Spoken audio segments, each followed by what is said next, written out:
Okay, so let me put this into perspective for you in case you're still confused, right?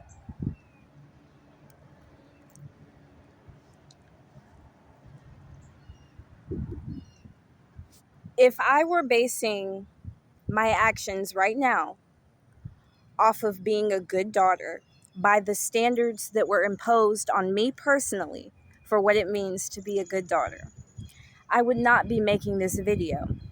As a matter of fact, I wouldn't be online at all. I would not be sharing my opinions. I would not have any opinions, or if I did have them, I would keep them tucked away very quietly. Because the standards for which I have to perform, as a good daughter or show up as a good daughter, essentially means that I have to be unseen, unheard, and to a large degree unactualized, right?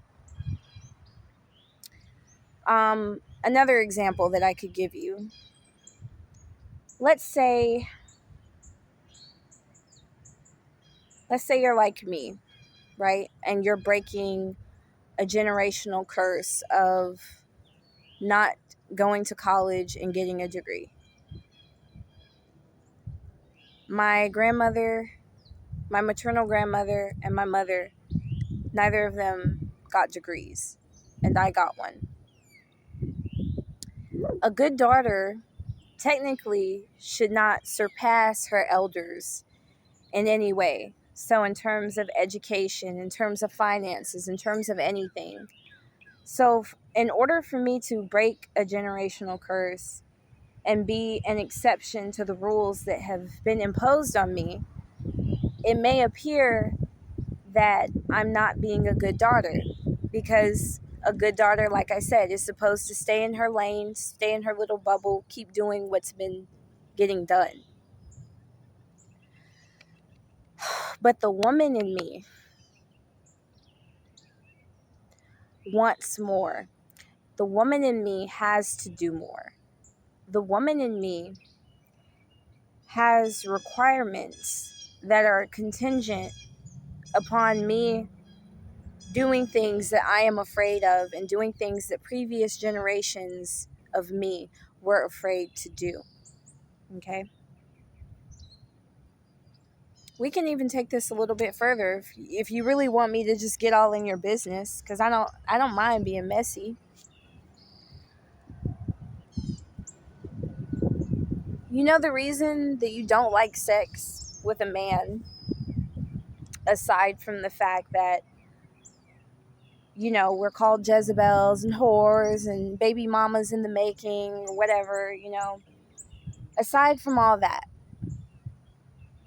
when it's just you and him, or when it's just you and your toy, when it's just you and whatever or whoever you have sex with, you can't enjoy it and really be present in that place, because the woman in you desires sex. The woman in you is okay with having sex.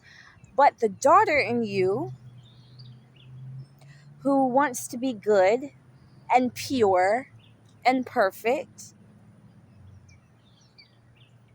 the daughter in you cannot allow you to enjoy sex, because that's not what good daughters do. Good daughters are chaste. Good daughters are pure. Good daughters are innocent. Good daughters have no opinion. Good daughters don't go too far in school. Good daughters follow the limitations that were placed on them before they were even conscious of what it means to be a person, let alone a daughter, let alone a good daughter. These limitations were placed on you with no input from you. And being a good daughter collides with being a good woman, because sometimes to be a good woman, you have to be a bad daughter. I'm just going to let you sit with that for a minute. I don't want the gravity of this discussion to get lost. I really want you to understand why there is a distinction between the two and why you must mentally divest from being a good daughter in order to be a good woman. And when I say a good woman, I don't mean you have to be perfect and going to church and wearing dresses to your past your ankles. No. Whatever standards for being a good woman you have are your own valid standards. But what I'm saying is that most likely, even if those standards aren't bad or they aren't negative, in the context of you being a daughter, those things can be made to look bad, and they can be made to use against you in order to guilt you from reaching your true potential, in order to guilt you out of being who you're supposed to be, to guilt you out of getting the type of money you're supposed to get, having the type of relationship you're supposed to have, having the type of influence you're supposed to have. If you're so focused on being a good daughter, the woman in you dies because you were always a daughter, but you've only just decided how you want to be a woman.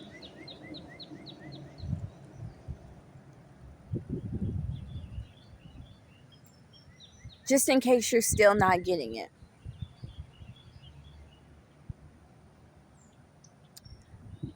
Let's say you're a college girl.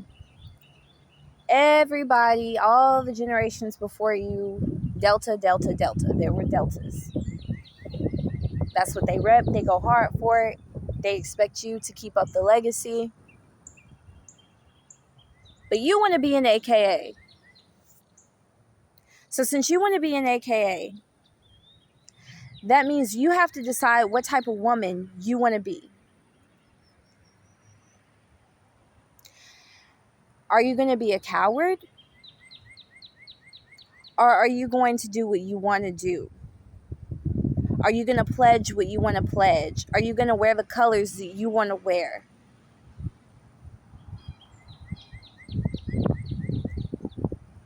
Because if you want to be a good daughter, you already know what you have to do. The decision is already made for you. That's the thing also. Being a good daughter, when you think about it, it's lazy. Because like I said, the decisions are already made for you. You already have been given a script for how to be a good daughter. But that doesn't mean that the woman in you can thrive off of that same script. Because that script is limiting. It's limiting to you. It's limiting to your legacy. It's limiting to your image. Because a lot of y'all don't even look like what you're supposed to look like. Because you want to be a good daughter. I'm a good woman. So that means I show up the way that I want to show up. It means I look the way that I want to look. Because that's called being decisive. That's called making your own choices. That's called being mature. It's called being able to handle conflict. You have to be able to handle conflict because anytime you deviate from what is expected or desired of you, there will be resistance. But if you're a good daughter, you're not going to put up a fight. But if you're a good woman, you're going to stand on business. And I need more of us to want to be good women. I want more of us to want to be strong women. I want more of us to take up space in radical ways. It shouldn't be radical for me to go to college. But it is if the daughter in me was taught to only go so far, only do so much. Don't aim too high. Aim high, but not too high.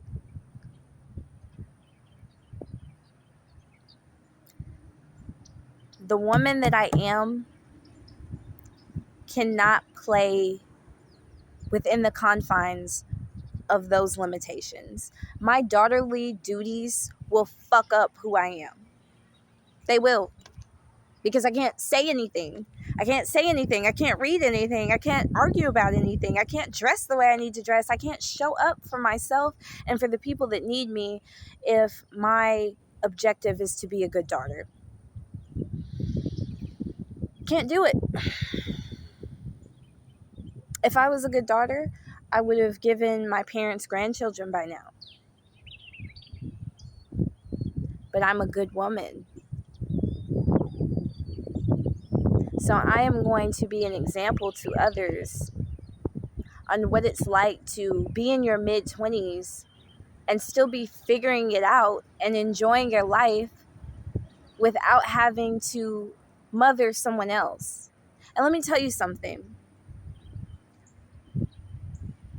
because this is especially important for those of you that were not mothered properly, right? Because we have to really be our own mothers. We have to give ourselves the type of love and validation that we were always seeking. Because if we don't get it from ourselves, we'll try to get it from outside sources. That's a trap, babe. We already know that's a trap. Anything that you really, really need validation from or want validation from outside of yourself,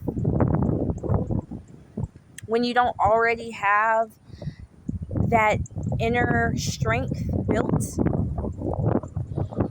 it's always going to be a trap. It's always going to be something that looks shiny and pretty, but is coming to destroy you. So because we have to mother ourselves and build our own strength, that is all the more reason for you to be gentle with who you are, because you were never given an opportunity to be someone's daughter. You've had to mother yourself and be your own daughter. You've had to play both parts. And because you've had to play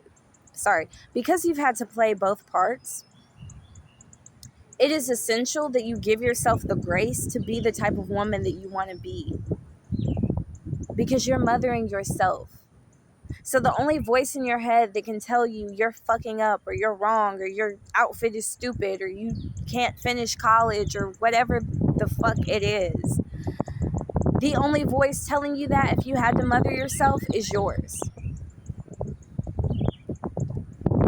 Because your physical mother, your earthly mother, if she was not mothering you and nurturing you, her opinion shouldn't matter. If she was only giving you her criticism or her punishment and not her praise or her love or her validation, she can't pick and choose how to be an authority in your life. So you're your own mother. You're your own authority.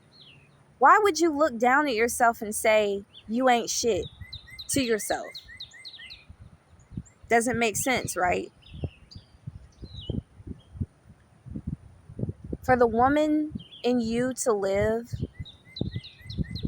you have to destroy your desire to be a good daughter. Thanks for hanging out with me today. Till next time.